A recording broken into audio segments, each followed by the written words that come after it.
karir, melayani Tuhan, melayani keluarga, melayani pekerjaan Tuhan, dan melayani di karir. Oke, yuk kita berdoa yuk sebelum kita mendengar firman. Terima kasih untuk pagi hari ini. Engkau terima kasih untuk udara yang cerah yang kami boleh nikmati sepanjang hari ini. Terima kasih Engkau boleh memberi kami kesehatan Tuhan, sehingga kami boleh ada di tempat ini. Dan kalau ada yang sakit Tuhan, dan mereka harus ikut ibadah online, Tuhan Engkau juga memberkati mereka, Engkau juga menjamah dan menyembuhkan mereka Tuhan. Terima kasih iman kami kepadamu yang menyembuhkan kami semuanya. Terima kasih, dan sebentar kalau kami akan mendengar firman-Mu, mampukan umat-Mu Tuhan. Siapkan umat-Mu untuk mereka memiliki tanah yang subur, hati yang lembut untuk bisa ditaburi benih firman. Karena benih firman ini waktu dia jatuh di tanah yang subur,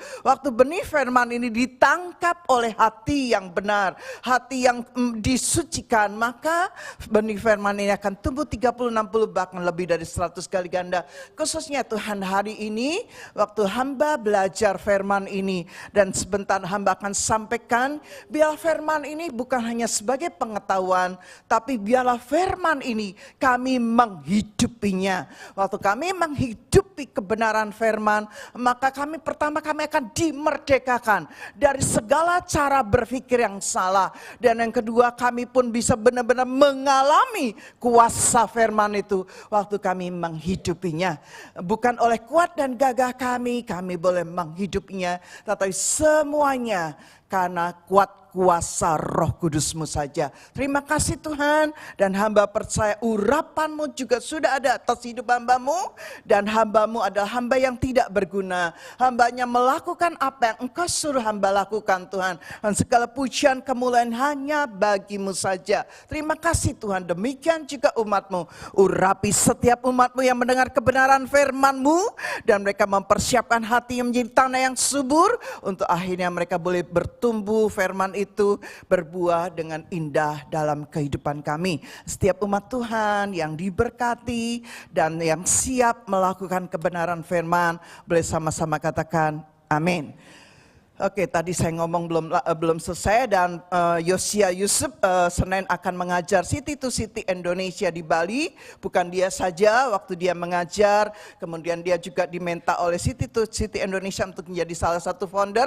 Maka kalau ada training ini bukan hanya berapa bulan sekali dia menjadi guru, tapi dalam hari demi harinya ada komitmen yang dia berikan, dia melatih para hamba-hamba Tuhan. Dan puji Tuhan sekarang semuanya bisa dilakukan lewat Zoom.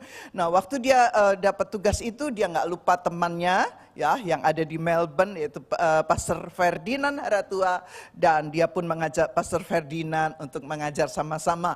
Yang luar biasanya itu City to City Indonesia training pertama kali itu 31 Oktober sampai 8 November. Yang saya bangga dan senyum-senyum waktu saya datang, waktu saya ikut, karena tadinya Ferdinand Harato tuh bilang, "Entan, aku nggak mau membangun gereja pun nggak mau yang untuk Indonesia, Inggris kan gitu, internasional." Oke, kan gitu. Ya saya tersenyum karena ternyata dia harus dipaksa mengajar dalam bahasa Indonesia. Kalau di Sydney dipaksa oleh Bapak Gembalanya untuk khotbah dalam bahasa Indonesia, oleh City to City dipaksa lagi ngajar dalam bahasa Indonesia. Dan saya bilang, kamu sekarang senang kan bisa 2 bahasa, sebentar lagi 3, apa satulah bahasa Mandarin kan gitu ya.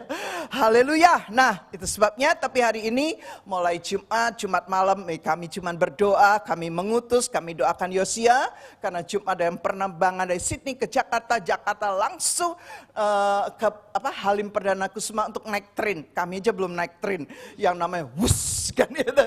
Benar-benar WUS. Cuma 20 menit Jakarta Bandung, tapi tidak dalam kota Bandung ya. Anyway, saya cuma memperhatikan jangan sampai ada delay. Kalau delay macet maka dia akan ketinggalan WUS ke Bandung. Tapi saya dibantu anak rohani saya, dilihatin, "Tante masih banyak." Kalau jam yang sudah dibelikan tiketnya tertinggal, dia bisa mengikuti. Tapi luar biasa WUS, dan dia akhirnya sampai di Bandung, dan saya WhatsApp dan dia jawab, "Semuanya on time, Mami, gak ada delay, puji Tuhan." Dan kemarin dia diminta untuk ngisi seminar, dan hari ini dia pun melayani. Ini gereja yang kami nggak mengenal gereja ini, anak saya juga nggak kenal, jadi waktu anak saya diundang, dia bingung ini gereja kok bisa tiba-tiba mengundang saya kan gitu ya. Ternyata ada seorang hamba Tuhan yang cukup terkenal yang nanti akan datang di gereja kita melayani di akhir September. Nah dialah pendeta ini yang memberikan referensi supaya Yosia bisa melayani di gerejanya. But bersyukur generasi berikutnya dari kami, dia diurapi Tuhan, dia dipakai Tuhan untuk melayani pekerjaannya, dipercaya Tuhan. Nah pagi hari ini saya akan menyampaikan firman dengan tema Empower for Influence. Wow, coba sama-sama katakan 1, 2, 3, Empower for Influence. Wow, bahasa Indonesianya ini memang agak panjang. Bahasa Inggrisnya enak banget, Empower for Influence kan gitu ya. Bahasa Indonesianya lumayan panjang, diberdayakan oleh otoritas Kristus untuk memberikan dampak positif. Diberdayakan oleh otoritas Kristus untuk memberikan dampak positif. Nah sebelum saya bacakan ayat, satu hari saya pernah menjadi wanita karir ya. Jadi kalau hari ini saya melihat anak saya Deborah Shelly Yusuf, dia begitu semangat, dia begitu tekunnya, wow meniti karirnya kan gitu. Saya cuma lihat gini, Shelly jauh lebih baik dari maminya. Karena dia melayani generasinya. Begitu pinter, begitu smart ya dalam menilai semuanya. Wow. Saya bersyukur punya generasi berikutnya yang lebih siap, lebih pinter, lebih berhikmat daripada kita-kita. Tapi sebetulnya kita yang bangga ya, kan gitu. Nah, waktu saya berkarir dari karir yang paling bawah, waktu saya diinterview dan saya diterima dan saya dijanjikan akan diberikan salary sesuai dengan kepintaran saya, kan gitu. Dan akhirnya saya di-challenge, kamu saya training 1 bulan, gak usah Pak.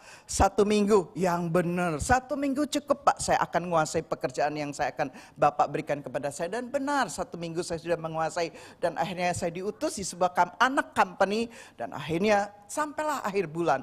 Waktu akhir bulan saya diberikan amplop yang tentunya itu salary. Kemudian kok saya nggak diajak negosiasi ya? Janjinya kalau saya interview, saya dalam training saya nilainya bagus, saya akan dipanggil untuk interview berapa salary yang saya inginkan. Saya sudah punya angka nih di otak kan gitu ya. Ini baru lulus dan pinter kan gitu. Ada sombongnya sih gitu ya. Ada kebanggaan, bangga kalau nggak hati-hati bisa jadi sombong. Anyway, akhirnya saya saya menerima dan kemudian besoknya saya menghadap Bapak. Saya nggak terima amplop itu, saya bilang gini, Bapak, karena saya dijanjikan, karena saya ini ditaruh di anak cabang ya, cabang perusahaan. Owner dari company ini berkata bahwa kalau saya tes trainingnya, semua tesnya bagus, maka di akhir dari training, di akhir menjelang saya terima, itu akan ada negosiasi. Jadi saya boleh minta gaji berapa begitu loh. Jadi maaf karena tiba-tiba saya harus terima dengan penuh sopan, dengan penuh hormat saya kembalikan. Sampai Bapak mengajak saya deal dalam berapa gaji yang saya minta. Anyway, saya tetap akhirnya puji Tuhan dipenuhi karena memang itu janji awalnya dan akhirnya saya merintis dari bawah. Tapi bagaimana Tuhan membawa dengan begitu cepat, ini saya mau cerita gini, bagaimana about empower, tapi bicaranya itu empower bukan otoritas Kristus tapi otoritas yang diberikan oleh manusia. Jadi begini, waktu saya terus naik sampai akhirnya saya menjadi orang kepercayaan dari owner ya. Wow, kalau sudah menjadi orang kepercayaan dari pemilik perusahaan itu lumayan bangga kan gitu ya. Jadi waktu kanan kiri menawarin saya pekerjaan, bahkan menjanjikan salary yang lebih tinggi, mikir juga sih.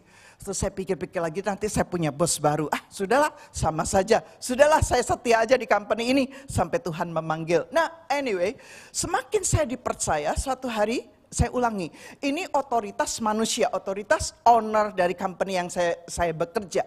Nah, semakin dia mempercayai saya, semakin dia memberikan otoritas yang besar kepada saya, sehingga dia bilang gini, Lydia, aku tidak akan tanda tangan cek kalau kamu tidak tanda tangan. Jadi cek itu dikeluarkan dengan tanda tangan 2 orang. Saya yang harus tanda tangan lebih dahulu. Kalau saya sudah tanda tangan, berarti semua permintaan, semua pengeluaran itu sudah benar. Dan dia tinggal tanda tangan, tanggung jawab besar di saya. Itu otoritas dari manusia, saudara. Walaupun saya boleh bangga, tapi tanggung jawab saya besar banget. Dan kadang-kadang jujur stres kan gitu ya. Dan jujur juga saya ini orang yang didekati oleh para orang-orang yang bekerja sama atau orang-orang yang supplier atau kontraktor ya. Saya didekati supaya akhirnya dana yang diajukan cepat di ACC tanpa lihat jumlahnya berapa langsung di ACC, nanti tiba-tiba saya diamplopin.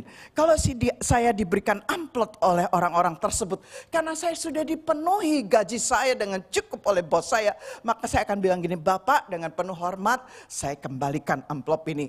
Saya percaya itu tes sebuah ujian bagi para wanita karir, bagi Anda juga, tapi kayaknya itu adanya di Indonesia, saudara. Di sini kayaknya nggak ada orang kasih amplop. Ada ya? Satu hari saya punya teman, siapa bilang di sini nggak ada gitu-gituan, Bu? Di sini lebih hebat katanya, karena orangnya itu berdasi, Bu, katanya. Dengan kata lain itu nggak kelihatan tapi amplopnya harus lebih besar gitu katanya. Itu yang kata teman saya yang bisnis di kota Sydney. Tapi itulah Indonesia, tapi bersyukur karena saya tahu saya hamba Tuhan, saya tahu otoritas yang diberikan oleh owner saya itu menjadi beban berat.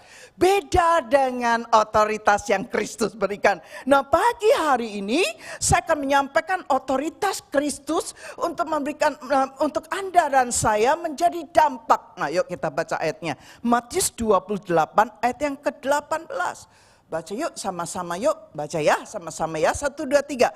Yesus mendekati mereka dan berkata, kepadaku telah diberikan segala kuasa di surga dan di bumi. Nanti ada ayat selanjutnya, Yesus bilang setelah Yesus terima kuasa, kemudian dia mengutus murid-muridnya untuk menjadi saksi. Dan karena Yesus terima otoritas dan otoritas ini disalurkan kepada murid-muridnya untuk menjadi saksi memenangkan jiwa. Ayat berikutnya, Kisah Para Rasul 1 ayat 8. Kita baca ya sama-sama. 1, 2, 3. Tetapi kamu akan menerima kuasa kalau Roh Kudus turun ke atas kamu. Dan kamu akan menjadi saksiku di Yerusalem dan di seluruh Yudea dan sampai ke Samaria dan sampai ke ujung bumi. Wow. Anda dan saya seringkali kalau kamu, kata kamu saya itu senang ganti dengan tetapi Lydia akan menerima kuasa. Kalau bila Roh Kudus turun ke atas Lydia dan Lydia akan menjadi saksi Yesus, saksi Kristus di Yerusalem. Yerusalem bicara keluarga terdekat kita, kemudian di seluruh Yudea bicara tentang keluarga besar kita, tentang komunitas kita, dan kemudian Samaria, masyarakat, kota, negara sampai akhirnya sampai ujung bumi. Luar biasa ya, luar biasa dampak dari Anda dan saya menerima kuasa bila Roh Kudus. Nah, janji Tuhan kepada murid-muridnya dan Anda dan saya adalah memperlengkapi Anda dan saya dengan Roh Kudus. Nah, tujuannya untuk memampukan Anda dan saya memberi pengaruh di bidang apapun yang Tuhan telah tempatkan kita. Jadi kita bisa menjadi pengaruh, memberikan dampak di yang kuliah nih, yang student, di tempat kuliah Anda. Sehingga saya yang kuliah ya, yang kerja di tempat kerja Anda, yang bisnis di bisnis Anda, bahkan yang mungkin ibu rumah tangga atau mungkin Anda kerjanya di rumah tangga, juga tidak membatasi Anda dipakai Tuhan menjadi berkat bagi tetangga kanan kiri dan sebagainya. Nah, kemudian apalagi yang Tuhan mau? Karena keinginan Tuhan adalah dengan hadirnya budaya kerajaan surga yang Dia berikan dalam hidup kita, supaya kita juga menjadi lagi-lagi menjadi dampak di setiap aspek hidup kita.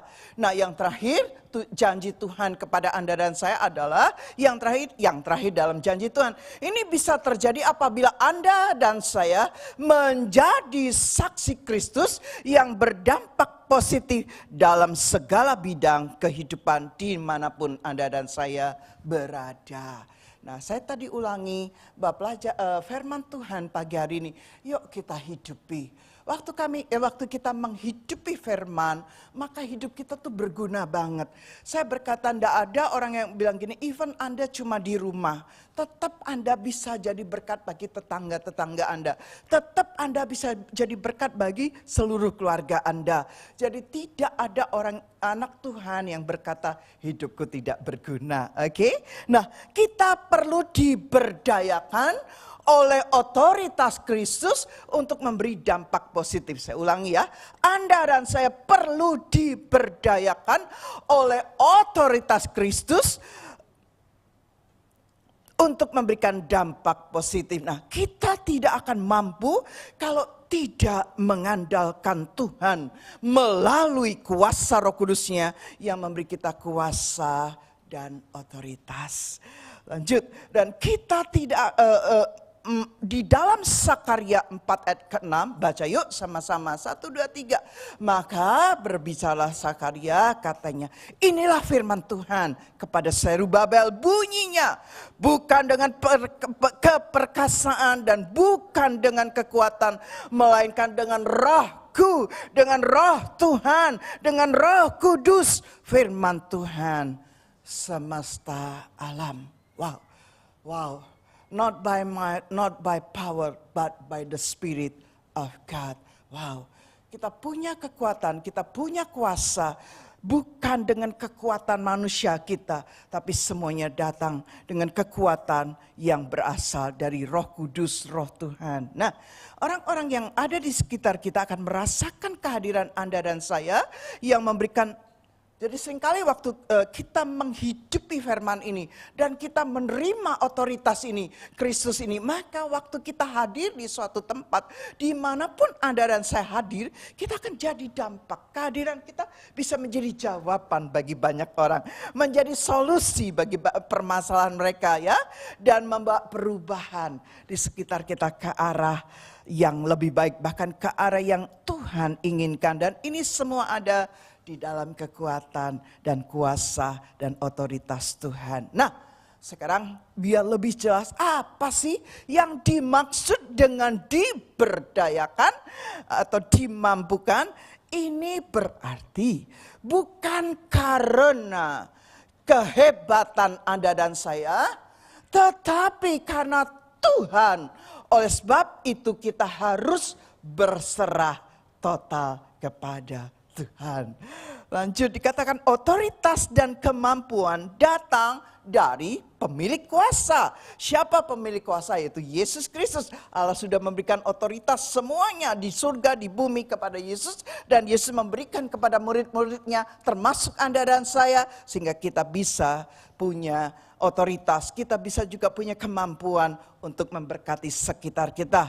Ya, jadi ini berarti diberdayakan itu maksudnya berarti bukan karena Anda dan saya yang hebat, bukan. Semuanya itu karena kuasa Roh Kudus yang ada di dalam hidup Anda dan saya. Sehingga kalau saya dibilang gini, wih hebat ya Bu, bukan. Yang hebat itu Tuhan Yesus. Beneran, secara manusia kita pun bisa lemah. Tetapi kalau ada hal-hal yang baik yang kita bisa jadi dampak dan orang boleh berkata, hebat. Tidak ada yang hebat. Yang hebat cuma Yesus yang ada dalam hidup Anda dan saya. Yang setuju katakan amin. Amin, haleluya. Haleluya. Saya tidak usah cerita lama-lama supaya cepat karena saya pengen khotbah hari ini cepat gitu loh saudara. Lanjut ya. Nah, kuasa yang kita terima bukan untuk melawan darah dan daging atau melawan yang bersifat fisik. Contoh, Anda diberikan kuasa oleh Tuhan waktu Roh Kudus turun dan Anda menerima kuasa, Anda menerima otoritas bukan untuk melawan pemerintah, bukan untuk melawan orang lain gitu ya. Bukan untuk melawan kepercayaan agama lain kan gitu ya. Yang sedang viral sekarang. Aduh. Kadang-kadang kita salah menggunakan otoritas ya. Sehingga saya suka bilang gini, saya yang ngomong waktu saya khotbah malam, saya harus dengerin ulang khotbah saya. Kalau ada kata-kata yang salah, saya harus minta ampun sama Tuhan. Supaya di-delete dengan darah Yesus. Supaya saya menyampaikan benar-benar yang lahir dari hati Tuhan. Bukan kadang-kadang tapi bisa kepleset gitu ya. Tapi nggak ada kalau unsur kesengajaan, nah itu yang bahaya ya. Kalau oke, kita enggak. Oke, kembali ke firman, enggak kepada viral. Saya setuju, waktu kemarin netizen tuh jahat banget ya. Tapi kadang-kadang pelakunya juga jahat sih gitu ya. Haleluya, cuman sekarang karena Indonesia demokrasi banget, jadi sekarang netizen ikut menentukan. Haleluya, kita doakan ya yang sedang viral tersebut. Nah, kuasa yang kita terima bukan untuk melawan darah dan daging atau yang bersifat fisik. Tetapi perbuatan baik terhadap sesama, jangan hanya bersifat sosial. Benar banget. Seringkali kita berbuat baik, tapi sifatnya sosial. Nah, perbuatan baik harus dibawa dalam doa sehingga membawa dampak ilahi. Nah, saya punya sahabat, dia memang beda kepercayaannya, tapi dia sosialisnya bagus banget, dermawan, apalagi dermawan sosialisnya bagus banget, apalagi perbuatan sosial kepada sesamanya bagus banget. Kebetulan dia juga lumayan sukses. Nah, tetapi orang cuman memuji, ih dia hebat ya, ih dia dermawan ya. Tetapi yang menerima pertolongan, yang menerima bantuan, apalagi bantuan sosial itu tidak ada perubahannya, cuma dia yang miskin jadi ya lumayan cukup lah sekarang karena dibutuhi, diberikan kebutuhan hidupnya. Tetapi tidak membawa orang itu mengenal Kristus. Nah, kelebihan Anda dan saya adalah waktu kita melayani, kita benar-benar melakukan perbuatan baik yang bersifat sosial. Contoh. Ini yang sosial, ini yang di Australia. Di Sydney, saya sering mendengar anak-anak, bahkan kami pun pernah membantu sebuah organisasi yang membantu yang namanya homeless. Nah, lama-lama kami berpikir, kami bantu, lama-lama mikirnya gini, dampaknya untuk akhirnya homeless itu bisa terima Yesus gimana ya caranya? Nah, itu apa yang dilakukan di Australia. Sebaliknya waktu suami saya dan saya Tuhan izinkan masuk ke desa-desa, itu tahun 2016, saya nggak pernah lupa itu. 2016 Tuhan percaya kita masuk ke desa. Sebelum 2016, 2013 saya masuk dulu ke desa Toraja. Dan itu saya ketemu dengan para hamba Tuhan desa. Nah itu saya senang. Mereka mengadakan seminar, wow, dar, altar call, dar gitu ya. Habis altar call, seminar, altar call, doain satu-satu, wow, Toraja saudara. Nah after that itu desa Kristen. Aduh saudara, and then akhirnya dari akhir seminar itu kebetulan hari itu pas Sinja gitu ya, Februari 2013. Dan ingat, Anda pernah menabur, kami juga menabur untuk misi. Dan semua taburan itu kami bawa ke Toraja, tapi saya nggak mau bagi. Kalau saya yang bagi kepada para pendeta desa, saya akan dikejar-kejar nantinya. Sampai di Australia pun saya akan di email. Jadi bagaimana Tuhan mempertemukan saya dengan seorang ibu. Dan ibu ini ternyata ketua jaringan doa para pengusaha Makassar. Nah kami bekerja sama dengan jaringan doa tersebut, dengan ibu tersebut, dengan para pengusaha. Sehingga para pendeta desa mereka berpikir hari itu mereka pulang dapat angpau pertama kali gitu ya. Angpau itu tahun 2013 dan di desa loh saudara, setiap hamba Tuhan dapat 500.000. Mereka senang banget dan mereka berpikir para pengusaha itu yang memberkati. Padahal yang memberkati Anda dan kami loh ya.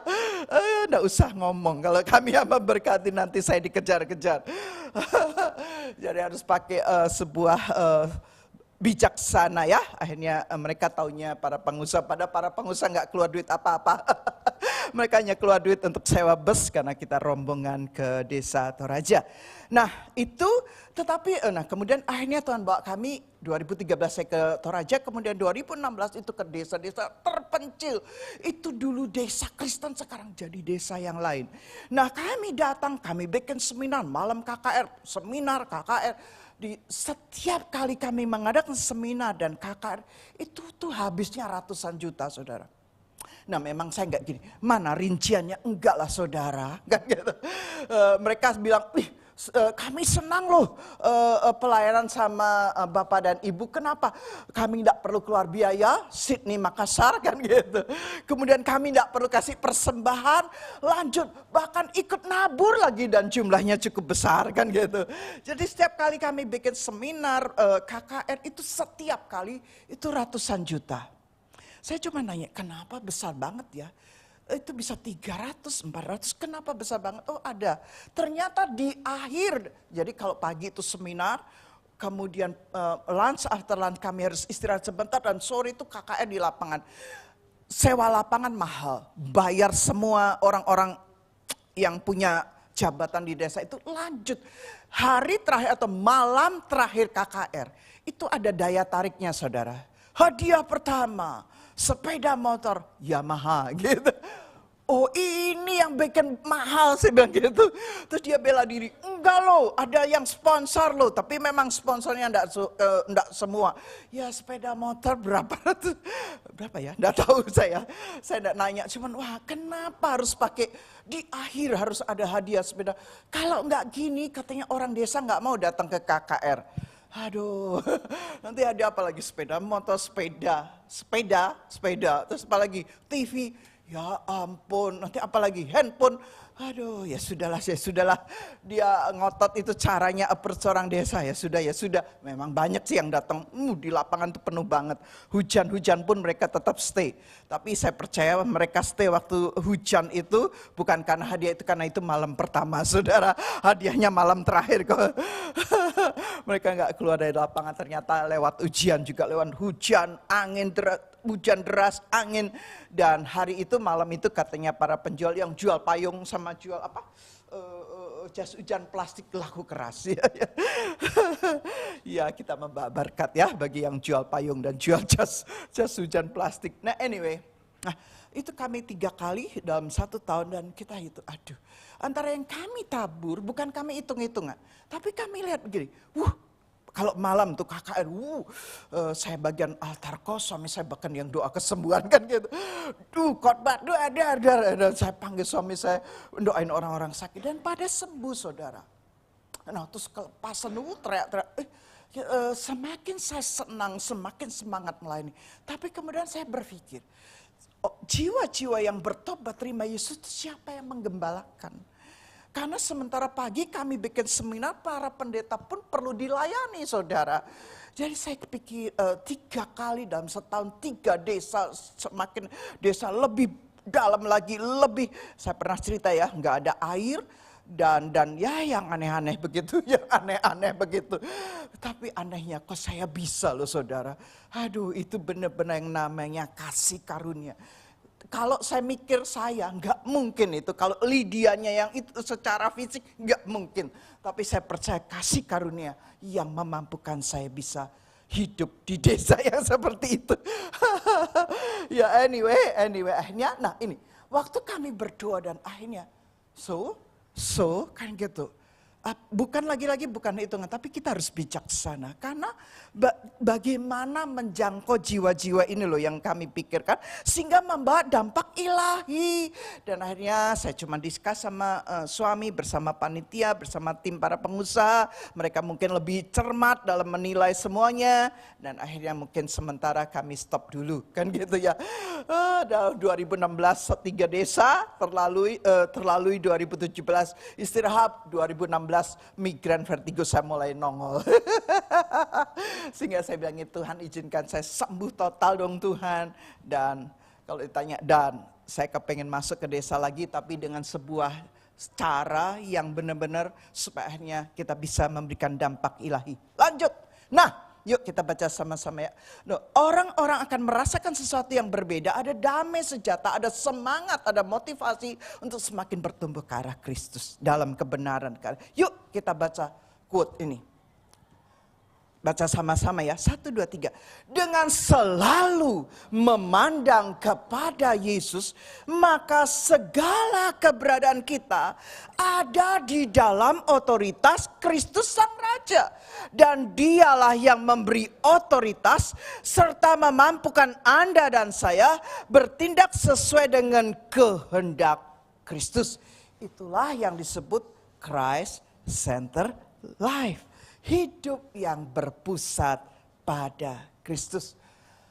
Sehingga setiap kali kalau ada orang-orang yang konseling, selalu saya membawa mereka untuk melihat kepada Kristus.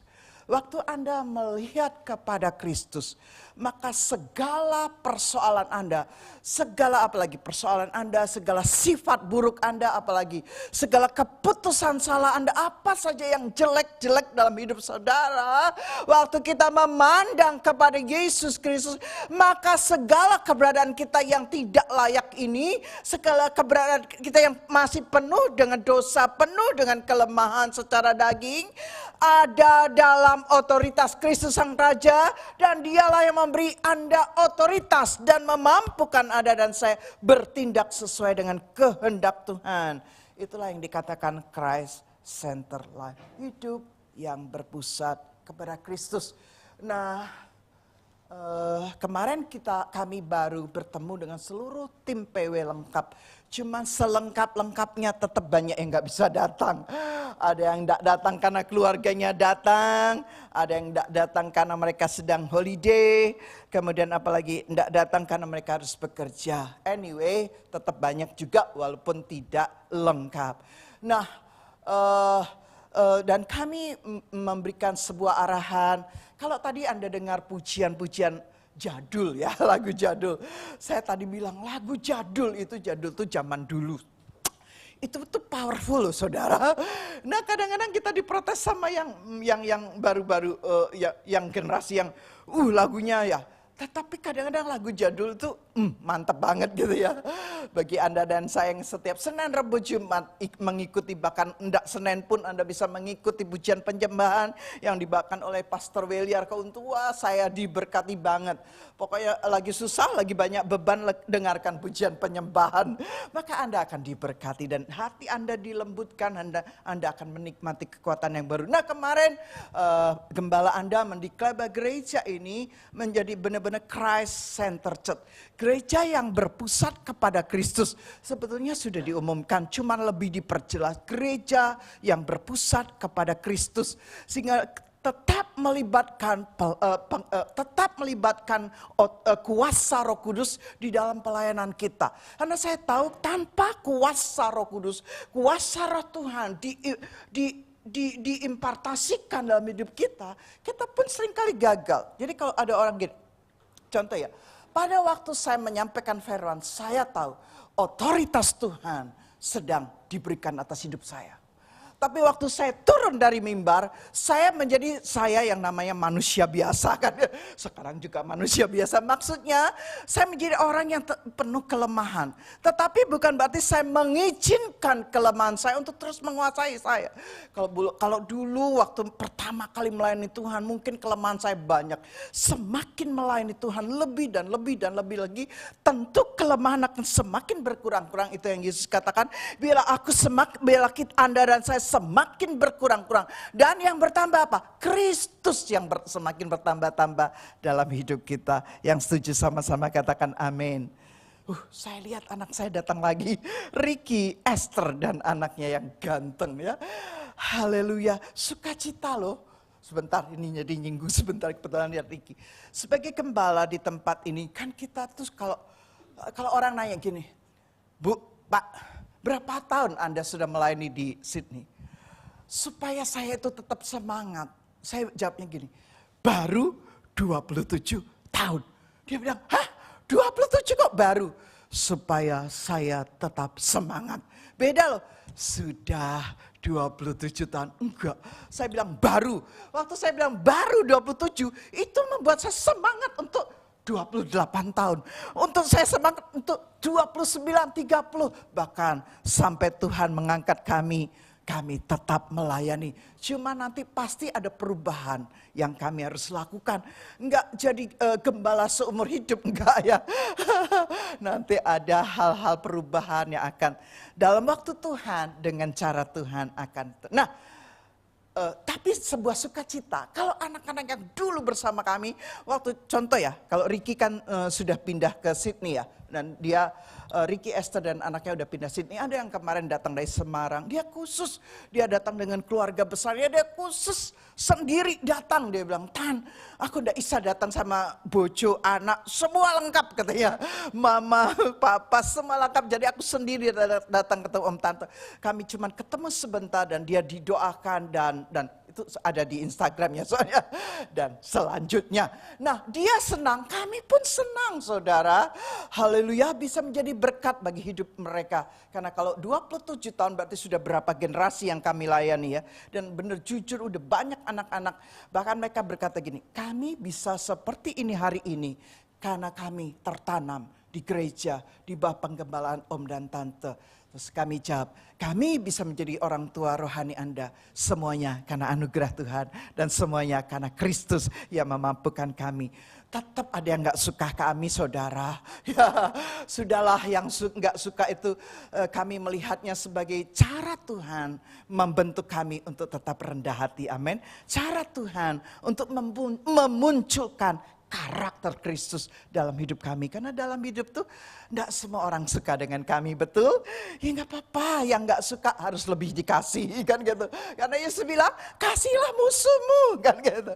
Mereka bukan musuh kami, yang tidak setuju dengan kami, mereka adalah alatnya Tuhan untuk memunculkan karakter Kristus dalam hidup kita. Yang setuju sama-sama katakan amin. Kayaknya yang dibentukkan bukan Bapak Ibu Gembala saja, toh saudara juga dibentuk. Yang pertama, beberapa hal yang perlu Anda dan saya lakukan. Yang pertama, memahami otoritas Yesus Kristus. Ini saya lebih sempitkan, lebih perjelas. Yang pertama yang perlu kita lakukan adalah memahami otoritas Yesus Kristus. Baca ya ayatnya, tadi kita udah baca. Baca lagi, 1, 2, 3. Matius 28 ayat 18. Yesus mendekati mereka dan berkata, kepadaku telah diberikan segala kuasa di surga dan di bumi. Lihat. Betapa otoritas Kristus itu sangat besar. Bahkan dikatakan gini, segala kuasa di surga dan di bumi telah diberikan kepada Yesus Kristus. Maka otoritas tertinggi sudah ada di tangan Kristus. Dan kita umatnya, muridnya, tugas kitanya tunduk hormat dan memuliakan namanya. Lanjut, waktu Yesus ditinggikan oleh Allah, dikatakan dia memegang otoritas tertinggi. Dengan Allah memberikan nama di atas segala nama, semuanya yang ada di langit dan di bumi bahkan bertekuk lutut terhadap Yesus bagi kemuliaan Bapanya. Filipi 2 ayat 9 sampai 11. Baca yuk sama-sama, yuk baca sama-sama. 1, 2, 3. Itulah sebabnya Allah sangat meninggikan Yesus, sangat meninggikan dia dan mengaruniakannya kepadanya nama di atas segala nama. Ayat 10. Supaya dalam nama Yesus bertekuk lutut segala yang ada di langit dan yang ada di bumi dan yang ada di bawah bumi. Mantap. 11. Dan segala lidah mengaku Yesus Kristus adalah Tuhan bagi kemuliaan Allah Bapa. Wow. Waktu Anda saya mengerti betapa otoritas Allah memberikan otoritas yang besar kepada anaknya Yesus Kristus dan jangan tidak berhenti di situ. Akhirnya Yesus memberikan kepada murid-muridnya. Akhirnya Yesus memberikan otoritas dan kuasa itu kepada Anda dan saya. Yang kedua, yang pertama tadi, pahami otoritas Kristus. Amin. Pahami, memahami otoritas Yesus Kristus. Yang kedua, menggunakan karunia rohani. Nah, kita baca dulu, nanti saya lebih perjelas dengan kesaksian. Nah, menggunakan karunia rohani. Setiap Anda dan saya sebagai warga kerajaan Allah diberi karunia rohani dan kita harus mengembangkan dan menggunakan karunia tersebut dalam melayani Tuhan dan sesama. Lihat ya, kita diberi karunia rohani untuk dikembangkan, digunakan untuk melayani Tuhan dan sesama. Lanjut, semua karunia ini diberikan kepada jemaatnya, kepada anggota tubuh Kristus sesuai dengan kehendak Allah, dibagikan secara khusus kepada masing-masing orang, tetapi dengan tujuan yang sama, yaitu membangun jemaat Tuhan menuju kedewasaan dalam keserupaan dengan Kristus. Jadi kita harus menyadari bahwa karunia-karunia ini digunakan untuk membangun sesama, termasuk saya harus berikan penjelasan ini. Karena seringkali kita itu dipuja-puji karena karunia rohani ini di luar rumah, kan gitu. Tapi di rumah tuh beda perlakuannya. Contoh kalau kami seorang gembala, kita bisa khotbah bagus, kita bisa memperhatikan jemaat dengan bagus, wah pokoknya. Tapi waktu di rumah kan gitu. Ini kalau keluarga hamba Tuhan tuh sukanya anak-anaknya bilang gini, aku nggak lihat papi mami seperti waktu aku mendengar papi mami berkhotbah. Oh betul juga ya, kan gitu. Maksudnya di rumah itu, waktu kita khotbah kayaknya wow, bahasa Surabaya enak, ya oh gitu ya.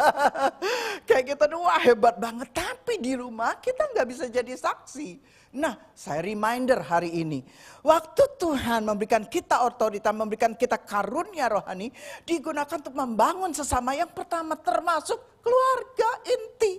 Siapa keluarga inti? Suami, istri, anak. Selain keluarga inti, keluarga lebih besar. Itu kalau sudah menikah ya, keluarga intinya suami, istri, anak. Kalau masih single, ya Anda. Anda dan masuk ke poin kedua, keluarga besar. Orang tua, kakak, adik, saudara Anda, om, tante. Ya, nah itu keluarga besar. Yang ketiga, komunitas. Komunitas di KM, komunitas di sekolah, di uni, tempat bekerja, tempat bisnis. Nah itu kita menjadi dampak, kita menjadi berkat gitu loh ya. Nah lanjut dan sampai kota kita, bangsa, bahkan sampai ke ujung bumi. Haleluya, haleluya. Nah karunia rohani. Anda bisa membaca karunia rohani ini, ada 9 karunia rohani, ditambah ada 3 lagi, karunia melayani, karunia 3 lagi, yang 9 Anda baca di dalam 1 Korintus 12. Ada karunia hikmat, ada karunia pengetahuan, ada karunia iman, ada karunia mujizat, ada karunia bahasa roh, ada 9 karunia roh. 9 ditambah 3 yang karunia mengajar melayani, satu lagi saya lupa. Nah anyway, saya tidak detail ke sana, tapi Anda bisa lihat dalam 1 Korintus 12. Ya, jadi setiap Anda dan saya orang percaya telah menerima Roh Kudus dan karunia Roh menjadi pengurus pengelola yang baik dari kasih karunia Allah, bertanggung jawab dalam sikap dan perilaku kita untuk melaksanakan tugas dan kewajiban pelayanan kita. Ayatnya 1 Petrus 4 ayat yang ke-10. Sama-sama yuk 1, 2, 3. Layanilah seorang akan yang lain sesuai dengan karunia yang telah diperoleh tiap-tiap orang sebagai pengurus yang baik dari kasih karunia Allah. Mungkin akan lebih jelas kalau saya memberikan sebuah contoh. Waktu Tuhan izinkan kami itu ke desa-desa, ya pagi itu seminar hamba Tuhan dari desa kecil-kecil semuanya, padahal desa yang kami datang itu juga desa kecil banget dan ya begitu, tapi mendatangkan lagi pendeta desa dari sekitar-kitarnya ya sekitar-kitarnya. Jadi waktu kami seminar itu para hamba Tuhan desa udah miskin di desa, sudah miskin itu mereka punya jimat. Jadi mereka datang ke seminar itu pun bawa jimat, bayangin saudara. Sehingga habis ngajar yang gampang-gampang aja, ngajar yang bisa dipraktekkan kan gitu. Dan di akhir dari seminar sebelum makan siang, saya bilang sebelum makan siang, yuk kita makan jimat kita masing-masing kan gitu ya. Jimatnya dikumpulin, kita makan kan, kita jadi raksasa. Ini makan secara spirit, secara roh, kita makan bukan terus kita makan jimatnya begitu, bukan ya. Nah sebelum Anda makan secara jasmani, yuk kita makan, benar-benar kita hancurkan jimat-jimat itu. Waktu ditantang kita mereka pada maju, nangis-nangis, kayak gitu, mau bapak-bapak, mau ibu-ibu sama saja. Tapi kan gitu. Nah ini ceritanya kemudian, bagaimana Tuhan memakai kami waktu altar call, mereka bisa ngaku, itu para pendeta loh saudara. Nah itu saya percaya itu karunia Tuhan yang diberikan kepada kami, sesuai dengan kebutuhan saat itu. Tuh, nah malamnya kami bikin KKR lapangan saudara. Nah untuk KKR lapangan kan tadi saya bilang, sayang, kan gitu, kan gitu. And then di altar call dan pokoknya kita kerjasama dengan baik, saya dengan suami dan saya, akhirnya suami saya yang altar call dan doain orang sakit. Nah terjadilah yang namanya karunia kesembuhan, karunia mujizat, karunia iman. Karena saat itu memang umat yang hadir butuh melihat, mengalami mujizat. Sehingga dia berikan kita karunia kesembuhan, karunia mujizat untuk lagi-lagi bagi umat Allah. Nah, oke. Haleluya. Kan Anda sering dengar ada seorang hamba Tuhan di Indonesia sekarang udah meninggal yang diberi Tuhan karunia iman. Ya. Hingga suatu hari dia bilang gini, dia maunya ngajarin kami begitu loh. Cuman kok kurang tepat. Ya. Jadi suatu hari dia datang ke Sydney, kemudian saat itu kita tuh baru pengen punya gedung, belum punya gedung Artarmon. Nah, terus siapa tahu hamba Tuhan ini, kan dia sangat diberkati. Kita ajak lihat suami saya, diajaklah para hamba Tuhan yang sangat diberkati ini ke beberapa gedung bioskop, sinema yang akan dijual. Kan gitu. Udah ditunjuk ini om, ini bagus om, ini ditawarkan bisa dijadikan gereja om. Terus dia kan, berapa harganya kan? Berapa? Saya lupa, suami saya, pokoknya belasan juta gitu. Terus kita pikir siapa tahu si om ini tergerak memberikan gitu. Ya adalah kadang-kadang ngasih hin-hin gitu loh ya. Tapi kita ngomong kepada hamba Tuhan yang sangat diberkati. Jadi menurut kami nggak salah-salah juga ya. Dikasih boleh nggak dikasih juga boleh, kenyataannya nggak dikasih kok saudara. Tapi dia memberikan karunia iman. Jadi dia bilang gini, Samuel, uangmu berapa? Enggak sampai 1 juta om, cuman berapa ratus ribu saja. Jadi kamu tuh beli dulu apa punya uang dulu? Pasti kami jawab punya ratusan ribu, yang mau dibeli belasan juta dolar. Ya. Sinema tahun itu, tahun berapa ya? Pokoknya awal-awal gereja, kita belum punya Artarmon. Terus si hamba Tuhan ini dia memberikan karunia iman. Salah, beli dulu. Bukan uangnya cukup dulu. Lah, dalam hati kami punya ratusan ribu, beli belasan juta. Nah, ya sudah, oke om, doain karunia iman, aku transfer kan gitu. Karunia iman kok ditransfer, itu Tuhan yang memberi kok saudara. Ya sudahlah, apa aja sudah kita terima saja kan gitu. Paling gampang kan kita terima saja tak gitu. Sudah begitu, udah om itu pulang gitu, nggak ngasih apa-apa. Terlebih berkat memberi daripada menerima, itu yang kami selalu lakukan. Terlebih berkat memberi daripada menerima. Oke, anyway, besok-besoknya gembala Anda teleponlah Pak Arifin. Kami kan punya gembala senior. Pak, kan gitu. Ini ada gedung Pak, sinema Pak, dijual, mentanya segini. Nah di account bank kita Pak, baru ratusan saja Pak, ratusan ribu. Itu pun taburan-taburan yang kami diberi, itu diberi oleh orang-orang yang diberkati dan kami menabur kembali. Anyway. Terus Pak, katanya si om itu Pak, katanya opa itu Pak, kami suruh beli dulu Pak. Gitu ya, dengan karunia iman Pak, kan gitu. Beli dulu, bukan uang cukup dulu. Yang kami dengar suara siapa? Suara Bapak Gembala rohani kami. Ternyata sama. Kalau kami beli cuma uang, terus duit dari mana melunasi utang? Siapa yang mau jadi jaminan Anda? Jangan Anda dijadiin jaminan. Enggak lah ya. Tapi maksudnya saya memberi sebuah contoh bagaimana bukan karunia iman itu ditransferkan. Suka keliru memang, saya harus akui. Termasuk era kami juga ada banyak keliru-kelirunya. Cuman sekarang lebih pintar kan gitu. Dulu keliru-keliru juga akhirnya dipakai Tuhan juga kan. Bukan berarti kita senang dengan keadaan kita keliru-keliru. Bukan, tetapi maksudnya ada cara-cara kita yang mungkin benar-benar enggak biblical gitu loh. Kita tangkap mentah-mentah ya seperti tadi om itu. Karunia iman, transfer. Karunia iman itu bukan ditransfer saudara. Anda dan saya bisa menerima langsung dari Tuhan pada saat kita butuh. Betul, ada lagi kan kita dulu diajarin ini paling sering sih. Ada mobil bagus. Samuel, mobilmu apa? Honda Accord Om. Ini nih, apa waktu itu Mercy? Tumpangi tangan, jadi milikku. Loh, orang mobilnya miliknya orang lain kok ditumpangi tangan jadi milikku. Itu kan statement-statement yang keliru toh saudara. Tapi zaman itu kita sama-sama masih bodoh. Logika jalan sih. Tapi kadang-kadang kita, loh katanya suruh tunduk hormat. Enggak lah, enggak. Kita juga masih punya nalar. Enggak lah, itu kita diadain. Nah, saya ulang. Nah, karunia, ini bicara karunia iman. Karunia iman.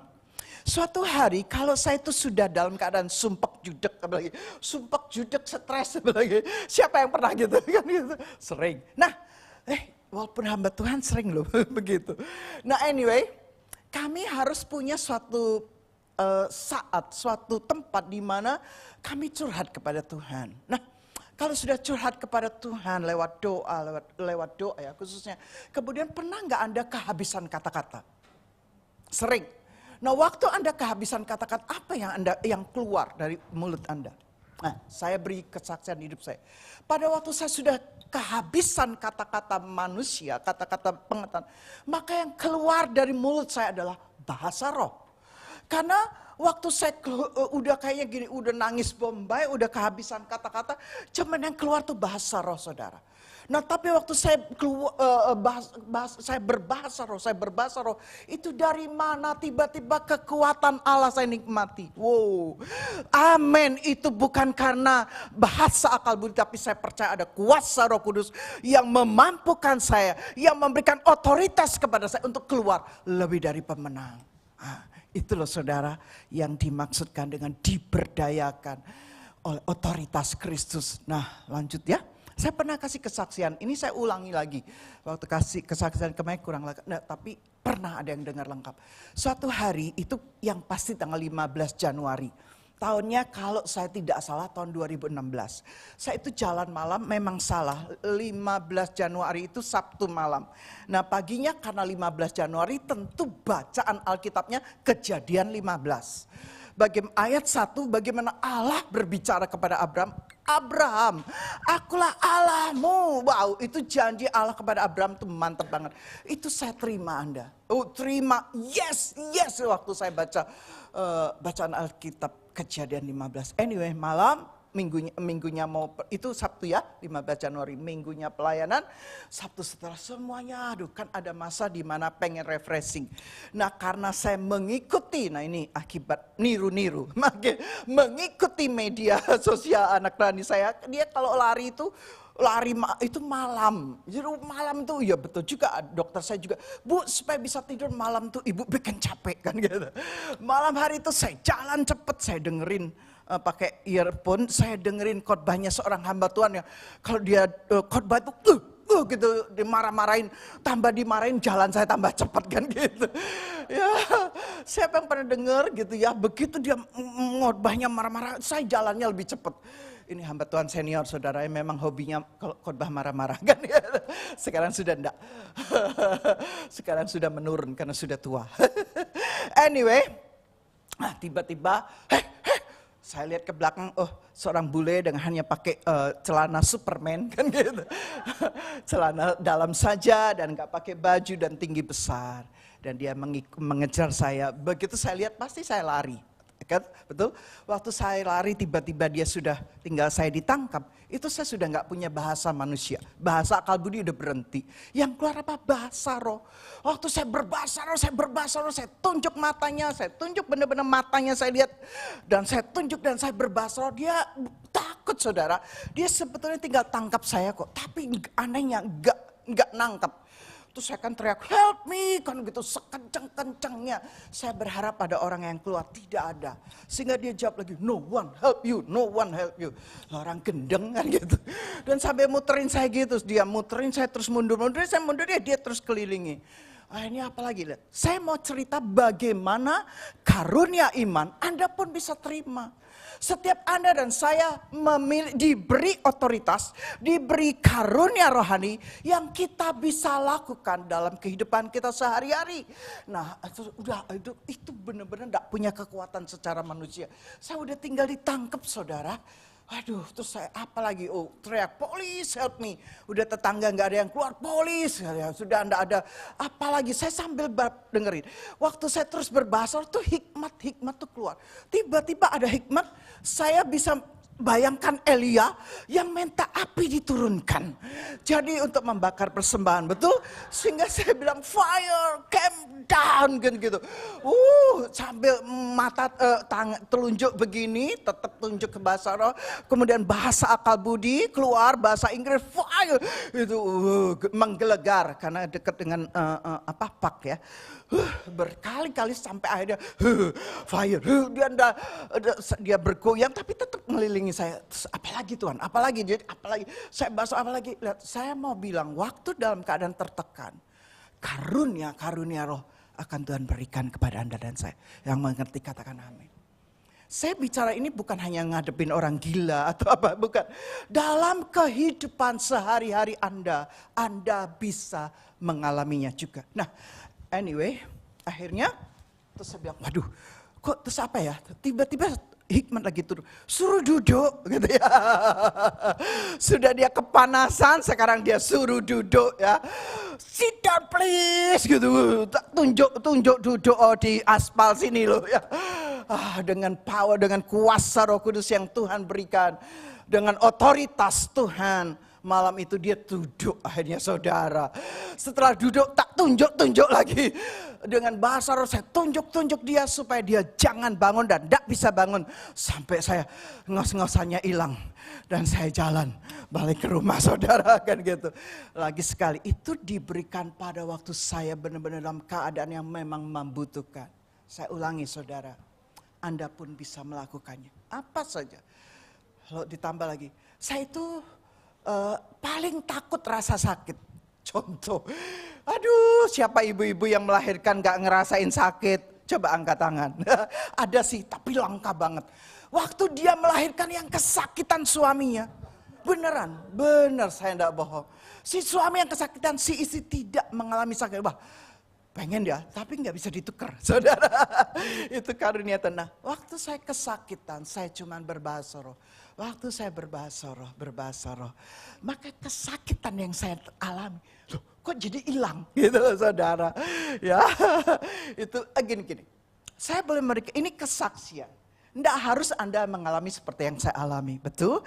Tetapi bagaimana saya menceritakan kita bisa menikmati karunia roh. Kita bisa menikmati otoritas Kristus dalam kehidupan kita sehari-hari.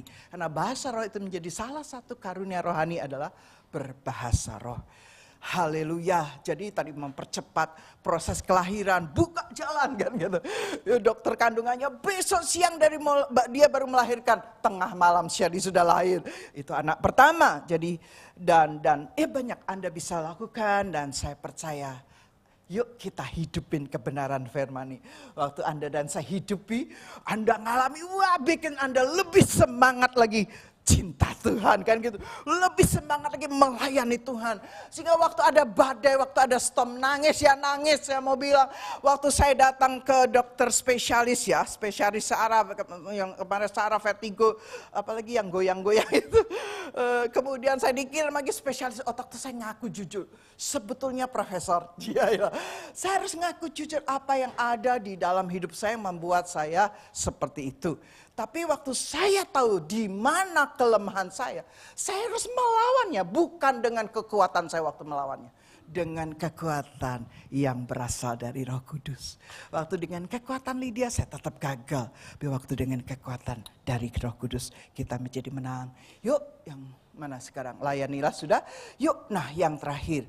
Biarlah kita menjadi sumber inspirasi bagi orang lain. Nah saya percaya katanya gaya khotbah saya ini gaya khotbah pendeta Indonesia. Ada ayat, ada kesaksian.